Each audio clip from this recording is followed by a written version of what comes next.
Justine a 17 ans. Elle vient d'accoucher seule d'un petit Noah. Le père du bébé l'a quitté il y a 3 mois. Ça a été long. J'ai eu un peu de mal à gérer, mais ça a été. Maintenant, il est là, c'est le principal. Alors, comment il est ton petit garçon? Il est beau.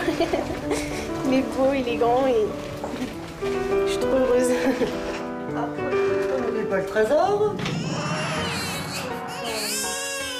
Donc ça a été un travail très très long, mais voilà, mon bonheur est là. Au moment où il est sorti, je réalisais pas que c'était mon fils. Il va me falloir plusieurs jours pour faire connaissance, pour bien réaliser. 4 jours plus tard, nous retrouvons Justine à la maternité. Elle fait ses premiers pas dans sa vie de mère, un rôle qui s'annonce plus difficile que prévu. Elle a mangé trop vite.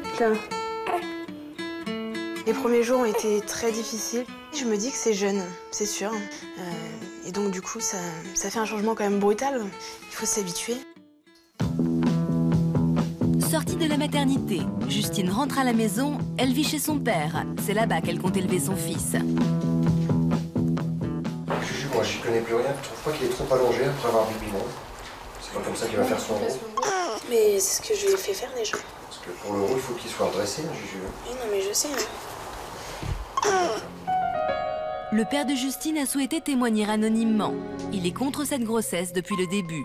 Je n'aurais pas imaginé qu'elle rentre à la maison à 17 ans avec un bébé. C'est beaucoup trop jeune, pour tout un tas de raisons.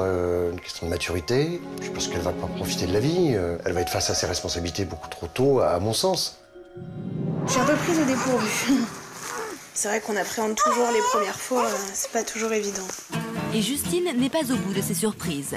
Elle découvre que c'est Noah qui donne le rythme de ses journées. Fais pas ci, fais pas ça, viens ici, mets-toi là. Attention, prends pas froid ou sinon gare à toi. Mange ta soupe, allez, prends-toi les dents. Touche pas ça, fais dodo, dit papa, dit maman. Fais pas ci, fais pas ça. Ah, tata, Tu vas pour de manger. cadet, à cheval. Ça arrive mon cœur. Maman est en train de secouer le biberon, j'arrive. Je sais pas.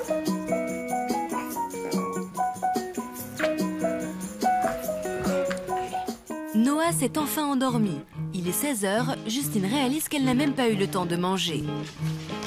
J'ai pas dormi beaucoup et je suis tout le temps avec le bébé, etc. Et donc du coup, j'ai pas eu de temps pour moi depuis ce matin 6 h. Donc là, je suis un peu en manque de sucre, etc. Donc il faut que je mange, sinon je vais vraiment tomber.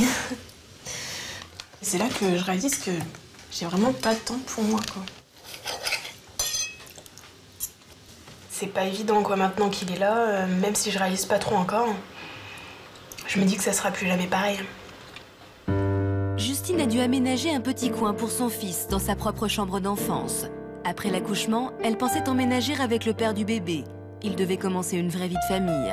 Ça me fait de la peine qu'il soit parti, c'est sûr, mais bon, c'est tout, c'est comme ça. Je sais que j'arriverai sans lui, mais j'aurais préféré qu'il soit là. Hein. On a fait ce bébé à 2, donc je pense que Noah aurait voulu aussi avoir son papa avec nous.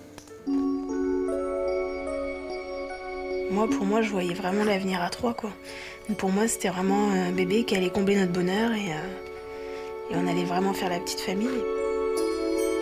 Je suis obligée d'être forte envers mon fils. Je suis obligée de me montrer forte envers lui pour pas qu'il voit sa maman perdue. Il n'y a pas d'autre solution.